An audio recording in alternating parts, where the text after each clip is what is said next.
Chers téléspectateurs de ITV, bonjour. Nous sommes aujourd'hui avec Monsieur Gérard Fernandez. Monsieur Gérard Fernandez, c'est le responsable de la cellule de recrutement d'un club mythique, d'un club historique français, l'AS Saint-Étienne. Monsieur Gérard Fernandez, bonjour. Bonjour. Bienvenue au Sénégal. Merci. Il semble qu'on va croire que le Sénégal vous porte chance parce qu'il a fallu que vous soyez sur nos terres pour que l'AS Saint-Étienne décroche enfin sa première victoire en championnat cette saison. On est en difficulté, effectivement. Mais ça devrait mieux aller dans les rencontres qui arrivent parce qu'on sent quand même que l'équipe est nettement mieux. Faudrait-il voir un symbole au nouveau départ? On espère, même si tous les matchs sont difficiles, mais je pense qu'on méritait mieux que ce qu'on a eu comme point par rapport à la production de nos matchs. Donc on espère que la tendance va s'inverser. Ouais. Vous êtes au Sénégal dans le cadre d'un partenariat naissant qui vous lie avec le club sénégalais qui s'appelle Espoir de Guédiawaye. Est-ce que vous pouvez nous dire un peu quels sont les contours de ce partenariat-là? Au départ, on avait été approché par le président Ousmane Ouad pour faire une collaboration. Et puis ensuite, il s'est avéré qu'on avait recruté donc, le gardien de but, Baba Karfal. Et ensuite, par les connaissances qu'on avait nouées, on avait fait venir El Hadji Dieye. Et les deux joueurs ont vraiment confirmé, parce qu'ils ont tous les deux un contrat professionnel. C'est, disons, déjà une réussite assez spontanée pour ces deux garçons qui arrivent et qui ont déjà démontré des qualités très intéressantes. Et sur le plan sur le plan de la collaboration entre les deux clubs, Oui. Concrètement, comment cela va se passer? Au départ, la collaboration est complètement naissante puisque c'est très récent. On a déjà des projets, on a fait déjà pas mal d'échanges. Et maintenant, pour aller plus loin, il y aura des échanges techniques entre certains techniciens des Espoirs de Guédiawaye qui viendront au centre de formation chez nous. C'est surtout basé sur la formation et la post-formation. Et nous, certainement aussi, les entraîneurs, notamment les préparateurs athlétiques, qui viendront aussi au club ici pour mettre en place des séances d'entraînement avec des cycles de développement pour les plus jeunes. On imagine que pour un club comme Espoir de Guédiawaye également, qui est un club, on va dire, naissant ici au Sénégal, concrètement, quel est, en dehors de cet aspect de partenariat entre les joueurs qui seront formés ici et qui seront probablement pour les meilleurs envoyés à la Saint-Étienne, quel est le gain que va en tirer, le bénéfice que va en tirer ce club sénégalais-là en termes de formation, en termes d'accompagnement, d'infrastructures et autres? Disons que ça devrait être du gagnant-gagnant. Si nous, il y a une réussite justement sur les joueurs qui arrivent chez nous au niveau professionnel, il y a un retour qui se fait automatiquement sur le club, sur divers moyens, moyens financiers, moyens techniques, voilà. Donc les deux clubs seront gagnants et déjà, pour nous déjà avec les deux joueurs qui ont signé pro, déjà on peut dire que c'est une collaboration qui est naissante et qui a déjà prouvé une réussite. Sur la durée, elle est prévue pour combien de temps? Vous projetez sur Oui, quel... au départ, vous savez, c'est pas la peine de faire des projets sur le très long terme quand on démarre quelque chose, surtout quelque chose comme ça. C'est apprendre à mieux se connaître au départ, bien travailler ensemble et puis faire fructifier le partenariat pour que les deux parties soient parties prenantes sur une durée. On ne sait pas combien de temps ça peut durer. On sait quand on démarre, on ne sait pas quand ça s'arrête. Ce type de partenariat existe déjà au Sénégal sous d'autres formes avec d'autres structures. C'est le cas notamment avec Génération Foot et Metz. C'est le cas avec Djambar et l'Olympique de Marseille. C'est le cas avec Dakar Sacré-Cœur et l'Olympique Lyonnais, tous des clubs français. Est-ce que c'est la réussite de ces projets-là qui vous a quelque part inspiré ou pas? Non, depuis très longtemps, pour ma part, on avait organisé des choses déjà sur Dakar. Donc déjà depuis le premier joueur qu'on avait recruté pour la formation à Saint-Étienne, c'était Papé Sarr. Oui. C'était le premier. Ensuite, il y a eu justement la collaboration avec Yego. Il y a eu une collaboration avec Yego qui s'est mal terminée pour différentes raisons, mais on avait nous déjà travaillé pas mal, puisque Dabo, Endour, Fred Mendy, Papiao. Ensuite, on a même recruté, qui n'était pas par l'intermédiaire de Yego, mais on avait recruté quand même Bayelsal. Donc ça a tout été des garçons qui ont fait des carrières intéressantes. Ça a été une bonne réussite. Est-ce que ces joueurs que vous citez, vous avez cité, il y a une longue tradition de joueurs sénégalais à la Saint-Étienne qui ont plus ou moins eu des carrières très, très intéressantes, notamment Papsar que vous avez cité en premier. Papsar, ça a été le premier qu'on a recruté, nous, pour ce qui me concerne, avec le centre de formation. Parce qu'on recrutait beaucoup plus jeunes avant. Donc maintenant, on ne peut pas recruter si tôt. Avant, les garçons arrivaient à 15-16 ans. C'est peut-être celui qui vous a le plus marqué? Non, je pense que pour différentes raisons, les autres aussi. Bayal a fait une grande carrière chez nous. Non, là, Dabo a fait une très belle carrière aussi. Non, ça a été, je dirais que dans différentes qualités, c'est des joueurs très intéressants. Oui. Ça a été des joueurs qui avaient largement le niveau et qui ont apporté à la Saint-Étienne, qui avaient largement le niveau de la L1. Oui. En tant que responsable de la cellule de formation de la Saint-Étienne, si vous portez un regard sur la qualité de la formation du Sénégal, quel serait ce regard? Mais déjà, il faut savoir que le Sénégal fournit en nombre le plus de joueurs étrangers de la Ligue 1. De la Ligue 1. Donc déjà, c'est référence. Ensuite, toute l'Afrique de l'Ouest, il n'y a pas de barrière de langue, donc il y a une adaptation qui est très rapide. Et pour ce qui nous concerne, les Sénégalais sont toujours très vite adaptés. Il n'y a pas de problème de dire parfois, comme certains d'autres pays, où il faut une grande période d'adaptation pour les joueurs avant qu'ils s'imposent. Et chez nous, les Sénégalais sont très vite intégrés et sont très bien adaptés. Donc c'est très facile à travailler avec les garçons qui viennent d'ici. Parce qu'ils s'adaptent très facilement dans nos structures, ils sont tout de suite amis avec les collègues qui sont au centre avec eux. Ça se passe très bien. Et sur le contenu de la formation, on imagine que quand un club sénégalais se lie de partenariat avec un club français, il y a quelque part ce besoin-là peut-être d'avoir ce type d'échange également en termes d'encadreur, en termes de formation. Comment concrètement est-ce qu'il y a quelque chose qui est envisagé à ce niveau-là? Oui, tout à fait, tout à fait. Le but est ici, ça aussi, c'est-à-dire qu'il faut qu'il y ait des échanges constants avec des échanges de techniciens pour justement qu'il y ait vraiment un rapprochement des méthodes de travail entre les deux clubs. Oui. Le but est là aussi, oui. Notamment surtout sur le cycle développement des garçons en formation. Voilà, les cycles de développement, c'est très important. Surtout que maintenant, tous les centres, et le nôtre en particulier, puisqu'on est quand même bien classé au niveau des centres de formation en France, voire en Europe. Donc on a la chance d'avoir des techniciens qui sont très compétents et avoir des infrastructures aussi qui permettent de bien travailler pour donner le maximum aux jeunes joueurs. Votre partenariat avec Yego, un autre club sénégalais il y a quelques années, comme vous l'avez évoqué tout à l'heure, c'était mal terminé. Est-ce qu'il n'y avait pas eu de crainte que la façon dont cette collaboration s'était terminée puisse entacher un peu les négociations ou en tout cas la volonté de revenir au Sénégal pour ce type de partenariat?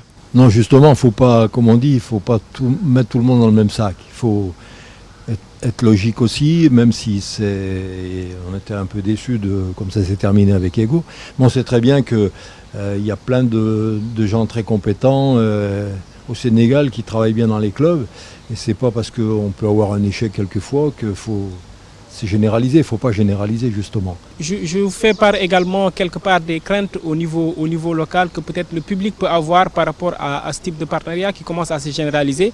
On a évoqué tout à l'heure celui qui lie le FCMS à Génération Foot, celui de Lyon, celui de Marseille. Est-ce qu'il n'y a pas quelque part un risque que le football sénégalais peut-être soit un peu...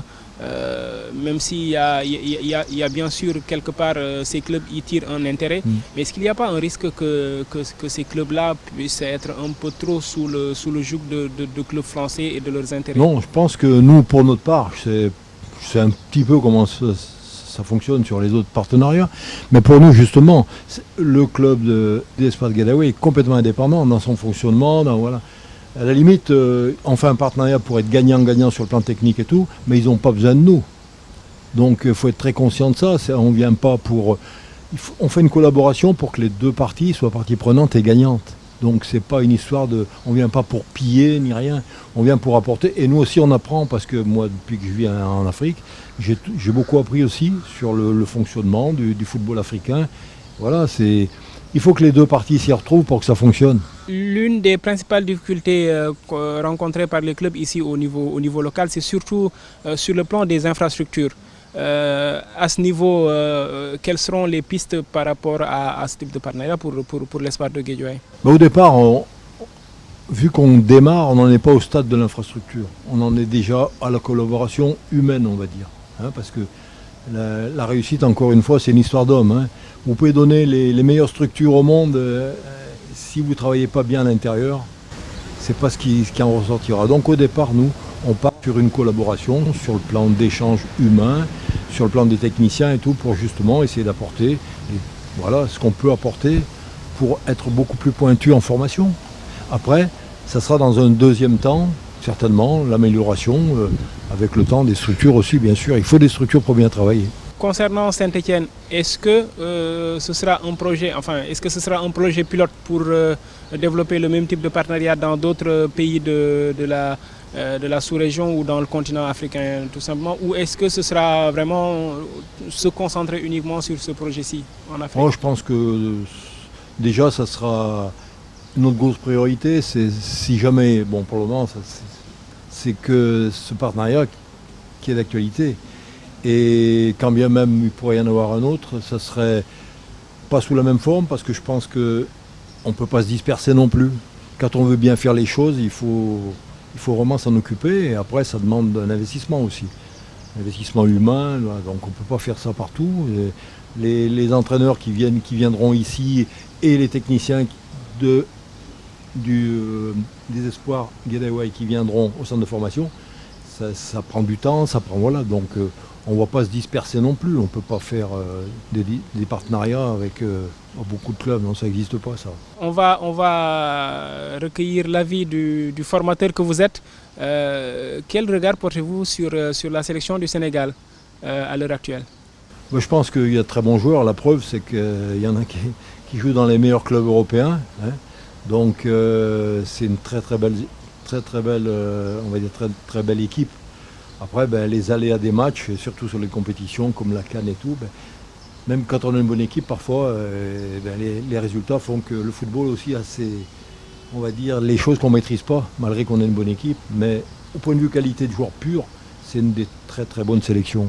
Vous avez un avis sur la CAN qui arrive dans 2 mois par rapport aux forces en présence ici dans le continent, en dehors du Sénégal? Moi je pense sincèrement que le Sénégal fait partie des favoris, on va dire, parce que quand on voit la qualité des joueurs, à quel niveau ils jouent dans les clubs européens, après il y a des choses qu'on ne maîtrise pas, il faut qu'il y ait une complicité entre les joueurs, il faut avoir parfois un peu de chance. Et puis parfois, il y a des années, comme on dit toujours, on tape la barre, il y a des années, on tape sous la barre. Et c'est les mêmes gestes, on va dire. Mais ce n'est pas le même résultat. Après, sur le résultat, il y a des paramètres qu'on ne maîtrise pas. Mais le Sénégal a une très bonne équipe et qui fait partie pour moi des favoris de la CAN. Quand vous êtes arrivé au Sénégal, est-ce que vous avez pu mesurer la force, l'ampleur qu'un club historique comme Saint-Étienne a pu avoir en termes de notoriété? J'imagine que vous êtes venu pour plusieurs fois au Sénégal, mais est-ce que vous avez pu mesurer ça, tâter ça de très près, en termes d'engouement, en termes de nostalgie par rapport aux anciens et tout ça? Oui, ça a un impact. C'est vrai que Saint-Étienne est reconnu, parce qu'on va dire que Saint-Étienne-Marseille en Afrique, c'est les clubs qui sont les clubs les plus populaires, on va dire. Même après, si d'autres clubs ont eu beaucoup de très bons résultats sur le championnat français, ils n'ont pas gagné la popularité de Saint-Étienne ou de Marseille sur l'Afrique. C'est ce qu'on a toujours ressenti. Et pour avoir connu un petit peu, je suis venu souvent, il y a un engouement c'est vrai, quand on est, je vais dire, responsable de la Saint-Étienne, de la formation, les gens autour, c'est vrai que on va dire, on nous porte beaucoup d'intérêt, ouais, c'est vrai. Quel est le joueur sénégalais qui vous a vraiment fait rêver? Si on parle des joueurs qui sont passés par Saint-Étienne, je les mettrais plusieurs. Mais pour moi, parce que j'avais une relation très forte avec certains qui sont nés très jeunes, notamment à l'époque, puisqu'on recrutait beaucoup plus tôt. Donc Fred Mendy, je m'en suis beaucoup occupé, parce que c'est des gamins qui sont arrivés très tôt. Dabo, tout ça. Après, Bayal a fait une très belle carrière. Ndour, c'est les blessures qui l'ont un peu perturbé, mais il avait un énorme potentiel. Papio était aussi un très bon joueur. c'est tous des garçons qui, pour moi, qui étaient largement au niveau de la L1 en France. Voilà. Pour ceux qui ne sont pas passés par Saint-Etienne. Ah ben maintenant, quand on voit Sadio Mané, quoi, ça fait rêver aussi. Quoi. C'est d'actualité, hein. C'est un très très bon joueur. Ouais. Première victoire qui, on l'espère, va servir de déclic pour la saison, mais on vous suit de très près pour voir un peu comment évolue la saison. Et puis par rapport à ce partenariat également, on espère également que ce sera, comme vous dites, gagnant-gagnant pour les deux clubs. Le mot de la fin peut-être pour clore cette interview. Je pense que déjà nous on est contents déjà d'avoir refait un partenariat avec un club sénégalais. En plus, on a la chance d'avoir deux garçons qui ont signé. C'est du concret, c'est surtout ça. On a fait tout de suite quelque chose avec des résultats concrets, parce qu'il y a deux joueurs qui ont signé professionnels. Il n'y a pas un hasard. Il n'y a pas de hasard. Si les garçons ont signé pro, c'est qu'ils avaient le niveau. Et c'est pas parce qu'ils étaient quelques mois chez Alain Saint-Etienne qu'on est des magiciens. C'est qu'il y avait beaucoup de qualité au départ. La saison dernière, justement, il y a un international sénégalais aujourd'hui qui évolue à l'Olympiakos en Grèce, qui était prêté à l'AS Saint-Etienne. Malheureusement, l'option d'achat n'a pas été levée. Est-ce qu'on peut savoir concrètement qu'est-ce qui s'est passé, pourquoi il n'avait pas été retenu finalement par le club stéphanois? Je pense que c'est une histoire entre les deux clubs. L'option d'achat était assez élevée, donc après certainement, je n'ai pas été au courant exactement de la négo qu'il aurait pu avoir, mais je pense que les clubs n'ont pas trouvé d'entente. Peut-être que son club voulait absolument le conserver, peut-être que c'était une histoire de ce qu'il fallait payer pour le récupérer. Je ne sais pas du tout, je ne suis pas au courant du tout de ce qui s'est passé sur le dossier. Il nous avait apporté, toujours le passage qu'il a fait de quelques mois à Saint-Etienne, il nous avait apporté par son sérieux et tout, il nous avait apporté en défense. Je rappelle une nouvelle fois que vous êtes le responsable de la cellule de recrutement et de la formation de l'AS Saint-Etienne, un club mythique, un club historique, on va le dire une nouvelle fois, un club français qui a fait les beaux jours du championnat français et qui entame une nouvelle phase de collaboration avec un club sénégalais. Il y a eu la première partie avec Yego qui s'était mal terminée comme vous l'avez évoqué tantôt. Il y a aujourd'hui ce nouveau partenariat avec Espoir de Guédiawaye qui revêt beaucoup d'espoir, on va dire, et on espère en tout cas que ce sera le point de départ d'une nouvelle collaboration très franche et très réussie. Vous étiez avec Babacar Ndao Faye. Je remercie en tout cas l'équipe qui m'a accompagné pour réaliser cette interview, Serigne Saliou Dème et Augustin et tous les autres. Merci beaucoup et à très bientôt sur nos antennes sur ITV.